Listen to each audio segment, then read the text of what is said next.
All right. Mr. Mike Wright, come on up here and sit down, please. Now I'd like to introduce the gentleman that's going to introduce you to Mike to the crowd. Mr. Steve Lowry, please come up.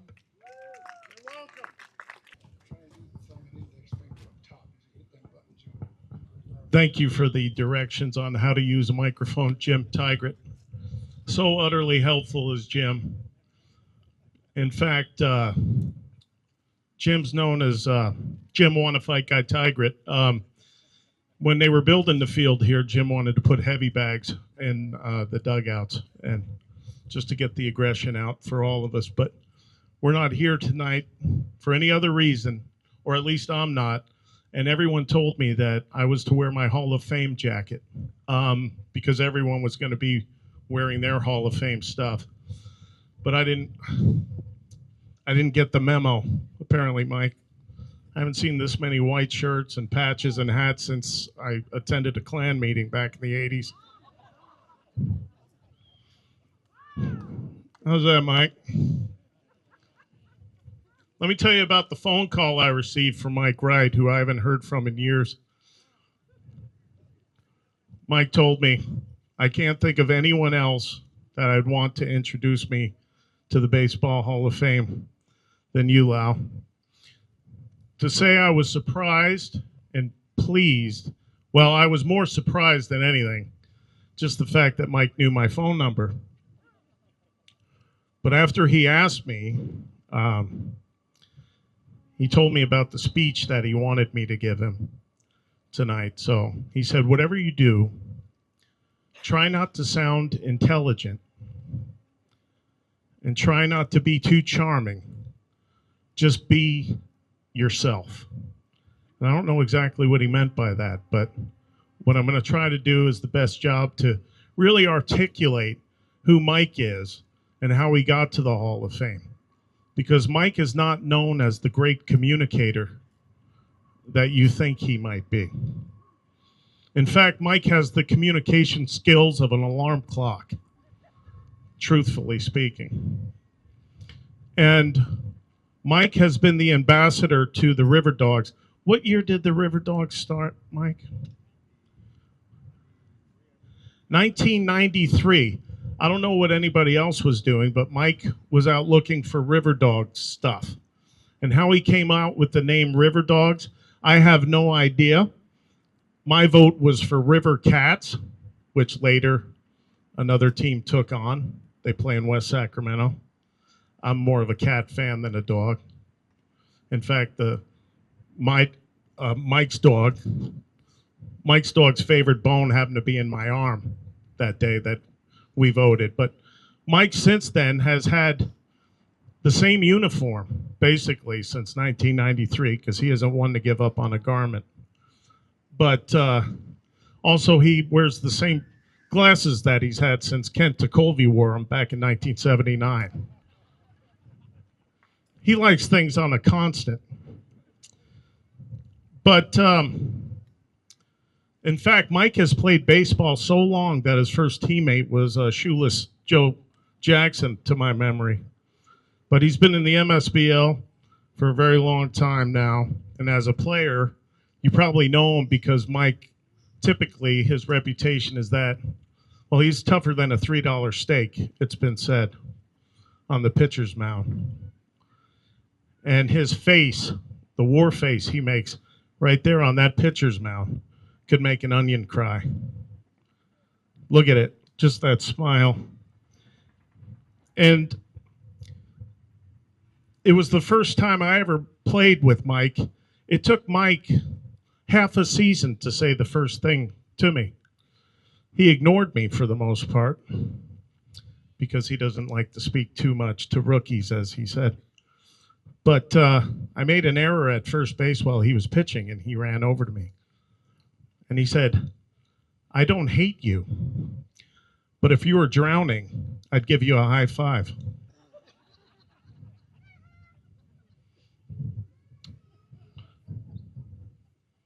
So, thank you, Mike, for that.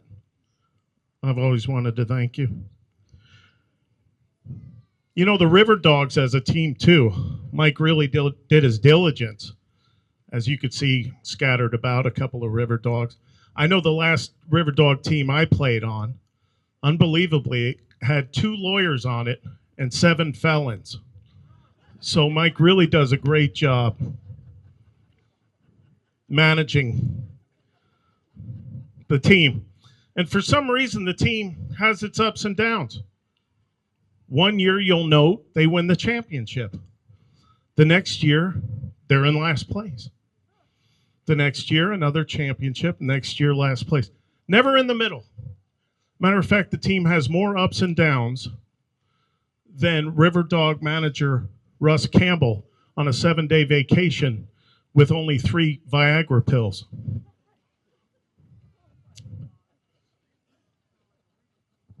Uh-oh. I got it. Oh, my God. I usually don't get that till later. Of course, Jim Tiger was happy to get me going first, so nobody's too boozy yet. By the way, this is so PG down for all the children out there. I want you to know this has been very difficult, and so far the audience has been, well, less than receptive to my jokes. In fact, I don't want to say I've dumbed it down, but the group so far is slower than an Alan Van Ness knuckleball, okay?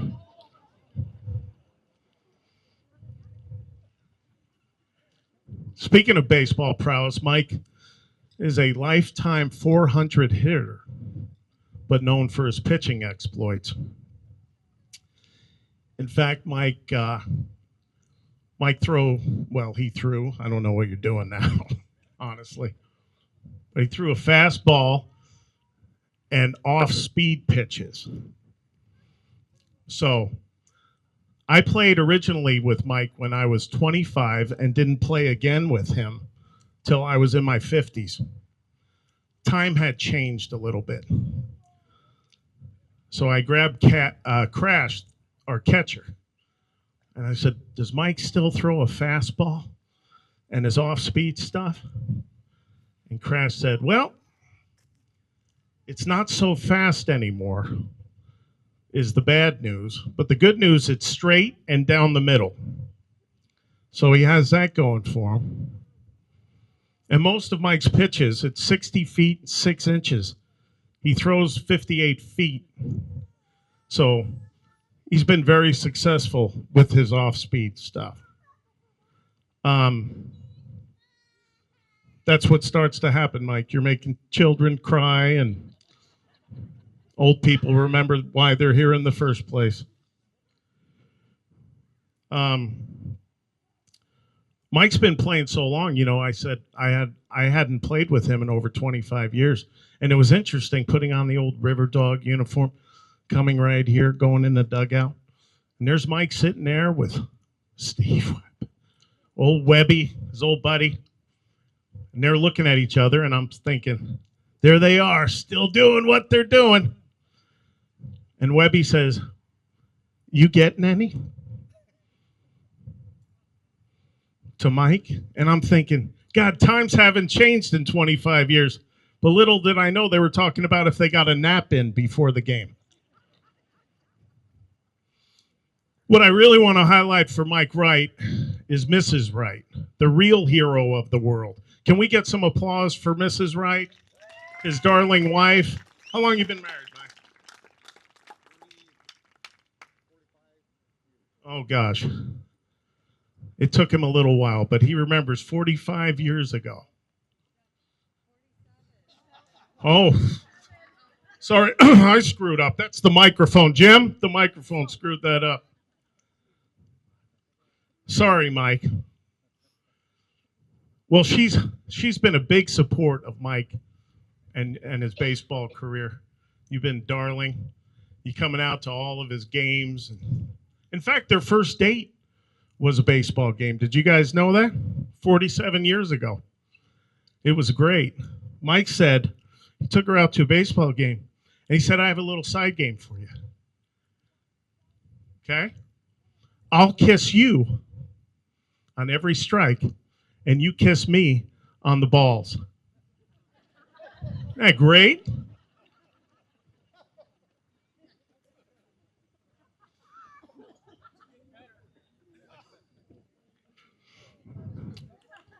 That's right. Mrs. Wright also attends all the games on the road, too. And you wives of you baseball players are absolutely insane. Because us as Americans, typically, what do we get? 10 days of vacation a year?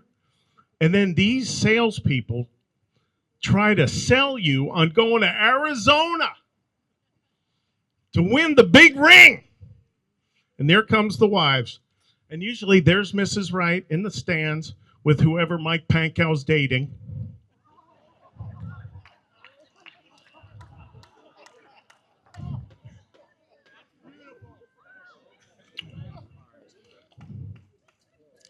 And there she is. And the first few times she went, you know, Mike was in his 30s in his glory, and then the 40s came, and then the 50s. And nowadays, when she goes to Arizona, it's like watching manatees mate. At first, it's kind of fun, but not so fun after a while. In fact, it looks like turtles racing in peanut butter, she told me. But you're there. And in fact, she's put so much over the years of you playing, so much Ben Gay and Tiger Balm on your body, because that old pitching shoulder of his has more miles on it than the space shuttle. Okay? And there she is rubbing him every night. Her hands are rougher than an Eskimo who makes snowballs for a living. Rubbing that. There's so much Tiger Balm underneath her dermal layer. When she walked by a woman outside, the woman said, "What's that perfume you're wearing?" She said, "Liniment." And she goes through more ice on Mike's body than a bartender at Caesar's Palace working the pool. Thank you, Mrs. Wright, for being there for him. What a trooper you are. I wanted to highlight. One more round of applause for Mrs. Wright putting up with him. Jeez. Anyway, I'm going to leave you now with a couple of thoughts. One of the thoughts is about how when you play out here and you get to see some people, one, you don't even know when they don't have hair because the hat eventually will come off and you go, I didn't know that guy was bald. I thought E.T. had hair for the first 12 years I knew him. Of course, he played for 14 teams over that time, so it was hard to keep track. But the Hall of Famer, I should say. But when you come out here and you see guys again, it's really special times because Mike Wright's never sent me a Christmas card since, what was it, 97? He doesn't even know where I live, and I don't know where he lives. In fact, he told me today, the only thing he told me is there's going to be kids here, which reminded me, growing up in New Jersey, my friends usually told me, my parents are home, don't use the F word. Thank you, Mike, for that. But a little reminder to you old guys playing, when it's time to hang them up, because Lord knows you guys, if there were an expiration date on some of you, it's about 6 years too late, okay? Maybe you need just a little reminder. But as Babe Ruth once said, when they said, how did you know it was time to retire? He said, when I was running to first base and it felt like I was running uphill. So that's something to consider in your future. So thank you, Mike, for allowing me the opportunity to welcome you to the Sacramento MSBL Hall of Fame. Much well-deserved to you, Big Dog. Thank you, Mike.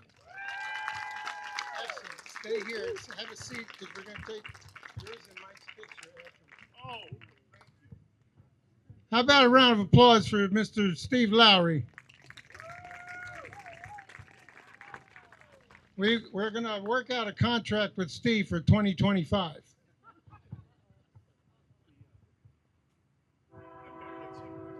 Go ahead. Go ahead. Go ahead. You're all welcome for that. I thought it was an induction ceremony, not a roast, but all the way up. There you go. I play with all of you. played with and against all of you. I enjoy it. I still enjoy it. The camaraderie is great out here. It's still a big part of my life, and I hope I can squeeze a couple more out. And thank you all for the the honors that we've got here tonight. We don't play this here for any accolades. At least dogs don't. So thank you all, and thanks, Steve. Stay here.